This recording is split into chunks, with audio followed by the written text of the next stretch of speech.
은혜 받으실 하나님의 말씀은 로마서 7장 7절에서 25절 말씀입니다. 로마서 7장 7절에서 25절 말씀입니다. 신약 248면 전후에 있습니다. 로마서 7장 7절에서 25절 말씀입니다. 로마서 7장 7절에서 25절 말씀을 다 함께 읽겠습니다. 그런즉 우리가 무슨 말을 하리요? 율법이 죄냐? 그럴 수 없느니라. 율법으로 말미암지 않고는 내가 죄를 알지 못하였으니 곧 율법이 탐내지 말라 하지 아니하였더라면 내가 탐심을 알지 못하였으리라.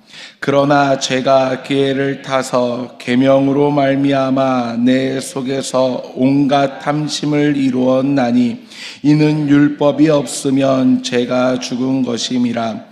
전에 율법을 깨닫지 못했을 때에는 내가 살았더니 계명이 이름에 죄는 살아나고 나는 죽었도다. 생명에 이르게 할 그 계명이 내게 대하여 도리어 사망에 이르게 하는 것이 되었도다. 죄가 기회를 타서 계명으로 말미암아 나를 속이고 그것으로 나를 죽였는지라. 이로 보건대 율법은 거룩하고 계명도 거룩하고 의로우며 선하도다. 그런즉 선한 것이 내게 사망이 되었느냐? 그럴 수 없느니라. 오직 죄가 죄로 드러나기 위하여 선한 그것으로 말미암아 나를 죽게 만들었으니 이는 계명으로 말미암아 죄로 심히 죄되게 하려 함이라. 우리가 율법은 신령한 줄 알거니와 나는 육신에 속하여 죄 아래에 팔렸도다. 내가 행하는 것을 내가 알지 못하노니 곧 내가 원하는 것은 행하지 아니하고 도리어 미워하는 것을 행함이라. 만일 내가 원하지 아니하는 그것을 행하면 내가 이로써 율법이 선한 것을 시인하노니 이제는 그것을 행하는 자가 내가 아니요 내 속에 거하는 죄니라. 내 속 곧 내 육신에 선한 것이 거하지 아니하는 줄을 아노니 원함은 내게 있으나 선을 행하는 것은 없노라. 내가 원하는 바 선을 행하지 아니하고 도리어 원하지 아니하는 바 악을 행하는도다. 만일 내가 원하지 아니하는 그것을 하면 이를 행하는 자는 내가 아니요 내 속에 거하는 죄니라. 그러므로 내가 한 법을 깨달았노니 곧 선을 행하기 원하는 나에게 악이 함께 있는 것이로다. 내 속사람으로는 하나님의 법을 즐거워하되 내 지체 속에서 한 다른 법이 내 마음의 법과 싸워 내 지체 속에 있는 죄의 법으로 나를 사로잡는 것을 보았도다. 오라 나는 공고한 사람이로다. 이 사망의 몸에서 누가 나를 건져내랴. 우리 주 예수 그리스도로 말미암아 하나님께 감사하리로다. 그런즉 내 자신이 마음으로는 하나님의 법을 육신으로는 죄의 법을 섬기노라. 아멘. 할렐루야. 오늘 오라 나는 공고한 사람이로다 라는 말씀으로 함께 말씀을 나누도록 하겠습니다. 사람은 누구나 마음속 깊이 선을 행하고자 하는 의지가 있습니다. 하지만 그 삶을 살아가다 보면 그 의지대로 사람이 선을 행하기는 결코 쉽지 않습니다. 그 이유는 그 사람 자체의 마음의 문제나 의지의 문제가 아닌 그 안에 죄성이 있기 때문입니다. 우리 역시 하루의 다짐을 오늘은 하나님의 말씀을 따라가며 살아야지, 오늘은 말씀을 더욱더 읽고 붙잡고 의지해야지 라는 결단으로 시작을 하지만 자기 전 하루를 돌아보면 결코 우리가 결단했던 그 내용들을 실행하기는 쉽지 않습니다. 은혜 받아서도 마찬가지입니다. 은혜 받고 나서 더욱더 하나님의 말씀대로 살아야지라고 결단을 하지만 우리는 여전히 우리의 입에서는 부정적인 언어가 나오고 분노에 휩싸이고 내 욕심과 이기심에 사로잡히게 됩니다. 말씀대로 살지 못했음에 후회와 좌절 속에 빠지게 됩니다. 왜 이런 일들이 반복적으로 일어나는 것일까요? 단순히 우리의 의지가 부족해서만은 아닙니다. 우리가 교육이 부족해서만이 아닙니다. 그 이유는 오늘 본문 말씀을 통해 사도 바울은 우리의 본질이 무엇인지 분명히 이야기하고 있습니다. 바울은 로마서 7장에서 자신의 내면의 갈등을 숨김없이 고백합니다. 그는 율법이 죄가 아니라는 사실을 강조하면서도 율법이 오히려 우리 내면에 있는 죄를 드러내는 역할을 한다는 역설적인 진리를 설명합니다. 마치 거울이 얼굴의 더러움을 드러내듯이 율법 역시 우리 속에 거하고 있는 죄악을 드러내는 역할을 하고 있음을 사도 바울은 이야기합니다. 하지만 이 거울은 우리의 얼굴에 묻어있는 더러움을 발견하기는 하지만 그 거울을 얼굴에 비춘다고 해서 우리의 얼굴에 묻은 더러움이 닦여지는 건 아닙니다. 율법 역시 우리의 죄성을 드러내고 내 안에 죄악이 있음을 이야기하고 있지만 우리의 죄를 해결해 주지는 못합니다. 오히려 죄는 그 율법을 통하여서 우리를 더 깊이 얽매이고 우리를 무력함으로 절망감으로 인도합니다. 본문 속 바울의 절규 오호라 나는 공고한 사람이다라는 외침은 단순한 자기 연민에서 일어나는 외침이 아닙니다. 인간의 본질적 상태를 드러내는 죄의 고백입니다. 이 고백은 오늘날 믿는 우리 자신에게도 여전히 유효한 고백입니다. 성령으로 거듭난 새 생명을 얻은 우리조차 여전히 죄의 힘과 싸우며 넘어지고 절망하고 어려워하고 있습니다.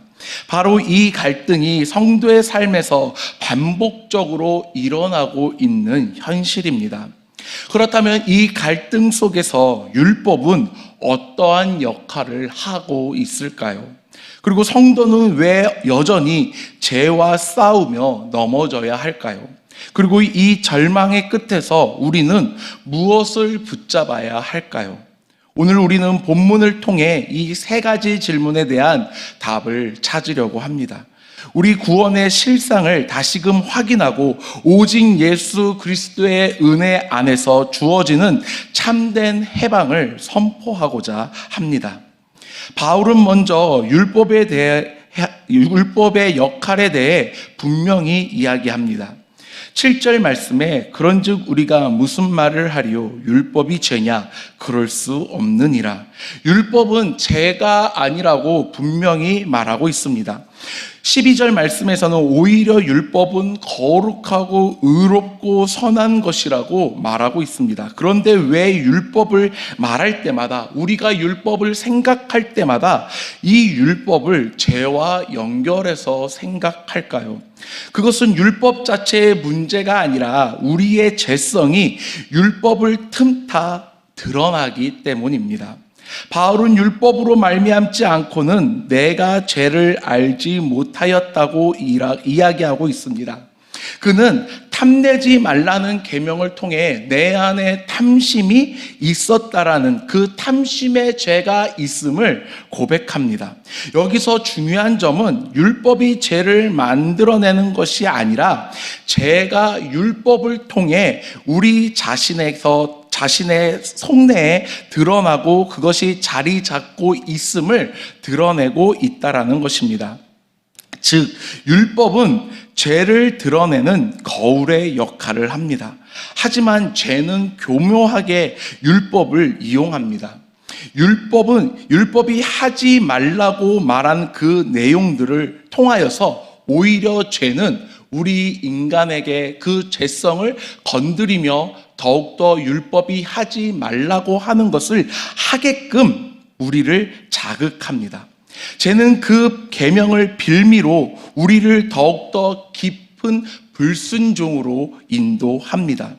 마치 어린아이에게 너 그거 만지면 안 돼 라고 이야기하면 어린아이는 그것을 더욱더 만지려고 합니다.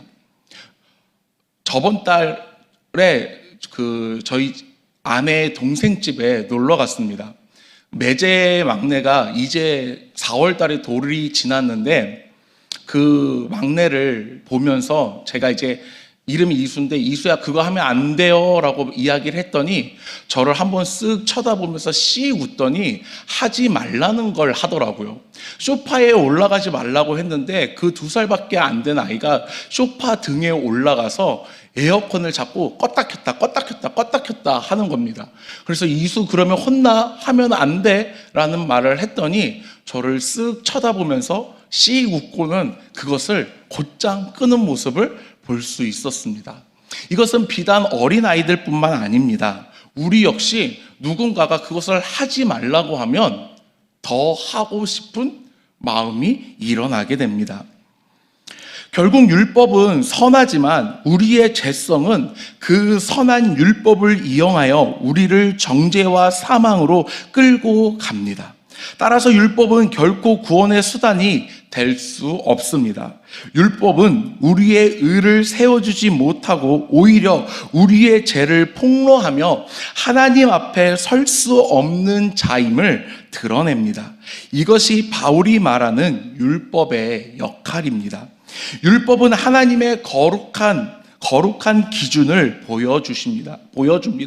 율법을 통하여서 하나님의 그 거룩함이 드러내고 하나님의 법이 드러납니다.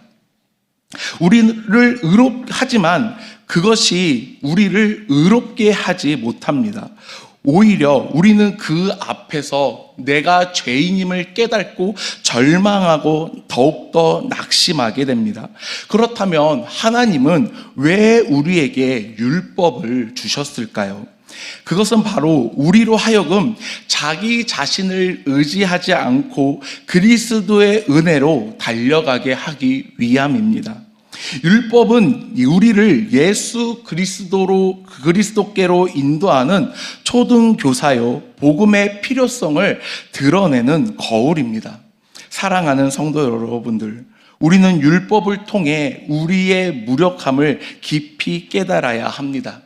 우리가 선을 행하지 못하는 것은 단지 우리가 연약해서가 아니라 우리의 의지가 약해서가 아니라 죄가 우리 안에 깊숙이 뿌리 박혀 있기 때문입니다. 율법은 우리의 의로움이 아니라 그리스도의 의가 필요함을 드러내는 하나님의 도구입니다. 바울은 이어서 성도의 내적 갈등을 적나라하게 고백합니다. 19절 말씀에 내가 원하는 바 선은 행하지 아니하고 도리어 원하지 아니하는 바 악을 행하는도다. 아멘. 이 말씀은 단순히 믿지 않는 자의 고백이 아닌 믿는 자들의 고백입니다. 이 고백은 거듭난 성도의 현실을 반영합니다. 바울은 이미 예수 그리스도의 은혜를 경험한 자로서 여전히 죄와 싸우는 자신을 고백합니다. 성도는 내적 갈등을 두 가지의 법의 충돌에서 비롯됩니다. 바울은 내 속사람으로 하나님의 법을 즐거워하되 내 지체 속에서 한 다른 법이 내 마음의 법과 싸워라고 고백합니다. 속사람, 즉 성령으로 거듭난 우리의 본성은 하나님의 말씀을 즐거워합니다. 그러나 여전히 우리 육신 속에는 죄의 법이 역사하며 우리를 사로잡아 죄의 종이 되게 하려 합니다. 이 갈등은 모든 성도가 경험하는 보편적인 현실입니다. 우리는 말씀을 듣고 은혜를 받으며 이제는 달라져야 된다, 달라지겠다 결심을 하지만 우리는 곧바로 넘어집니다. 새벽에 기도하며 눈물로 회개하지만 그날 저녁에 또다시 제 가운데 빠지는 우리의 모습을 확인할 수 있습니다. 중고등부 학생들이 여름 수련회에서 참 많은 은혜를 경험하고 은혜를 받습니다. 예배를 통해, 찬양을 통해, 기도를 통해 하나님께서 부어주시는 그 은혜를 체험하고 은혜의 자리에 주인공이 되며 하나님이 찾으시는 예배자가 됩니다. 하지만 각자의 삶의 자리로 돌아오면 그 은혜는 얼마 가지 못합니다. 길어야 3일, 짧으면 하루 정도면 그 모든 은혜를 쏟아내고 다시 그들의 삶의 자리에서 행동했던 옛 모습이 나오곤 합니다. 이것은 그 어린 심령들의 문제가 아닌 우리 안에 있는 죄성의 문제입니다. 그럴 때 우리는 스스로 묻습니다. 나는 정말 구원받은 사람인가? 왜 나는 여전히 연약한가? 라는 질문을 하며 더욱더 죄의 수렁에 빠져 절망하고 낙심하게 됩니다. 어린 학생들에게, 중고등부 학생들에게 너 구원 받았니? 오늘 죽으면 당장 천국 갈 수 있니? 라고 물어봤을 때 그것을 바로 대답할 수 없는 이유가 바로 이 문제 때문입니다. 어린 학생들에게 왜 그러냐고 물어보면 제가 죄를 졌기 때문에 천국 갈 수 있다라고 확답을 못하겠어요 라고 이야기를 합니다. 그러나 이 갈등은 오히려 우리가 성령 안에 있다는 증거이기도 합니다. 믿지 않는 자들은 이런 갈등을 경험하지 않습니다. 오히려 죄를 당연하게 여기며 살아갑니다. 하지만 성도는 속사람이 하나님의 법을 즐거워하기 때문에 죄와의 갈등이 일어납니다. 이 내적 갈등은 고통스럽지만 동시에 하나님의 은혜를 더 깊이 붙잡게 합니다. 우리의 의지와 노력으로는 결코 죄를 이길 수 없음을 깨닫고 오히려 성령님의 도우심을 구하며 간구하게 됩니다. 이것이 성도의 삶에서 중요한 영적 훈련의 자리입니다. 성도의 갈등은 실패의 증거가 아니라 성화의 과정에서 반드시 거쳐야 할 싸움입니다. 사랑하는 성도 여러분들, 혹시 여러분들 안에서 바울과 같은 절규를 경험한 적은 없으십니까? 원하는 선을 행하지 못하고 원치 않는 악을 행하는 내 자신의 모습을 돌아봤을 때 절망에 빠진 적은 없으십니까? 그렇다면 기억하시길 바랍니다. 그 갈등은 구원의 증거입니다.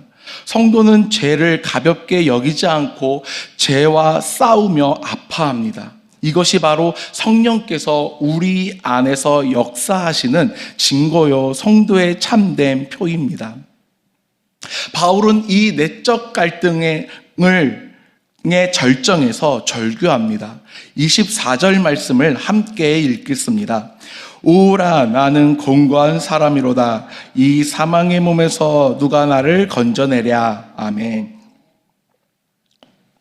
그러나 이 절망은 절망으로 끝나지 않습니다. 곧바로 이어서 사도 바울은 다시 고백합니다. 25절에 우리 주 예수 그리스도로 말미암아 하나님께 감사하리로다. 여기서 우리는 중요한 전환점을 볼 수 있습니다. 율법은 우리를 죄에서 구원하지 못하고 우리의 의지 역시 우리를 구원하지 못합니다.